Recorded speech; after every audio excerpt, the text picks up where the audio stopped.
Quick reading for November the 29th to November the 30th. Fire signs. Medyo, um, sabihin natin ditong may takot, no? Meron dito mga sleepless nights, may mga agam-agam tayo. Kasi parang feeling natin meron tayong nagawang kasalanan or feeling natin kaya lumala yung situation dahil na rin sa either matabil nating dila or meron tayong actions na nagawa.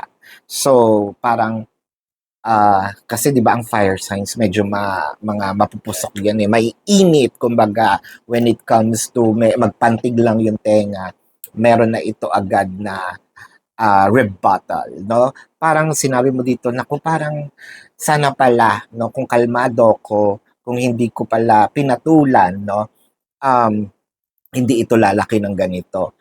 So parang ngayon, somewhat meron ditong sinisisi ko yung sarili ko, um kaya ito, kaya ito naging lumala ng ganito. Hindi sinakyan ko kasi, binili ko kasi, no? Yung binibenta nito. So, this is your quick reading fire signs for November the 29th to November the 30th. Predicting future is my purpose. Yelling the stars align.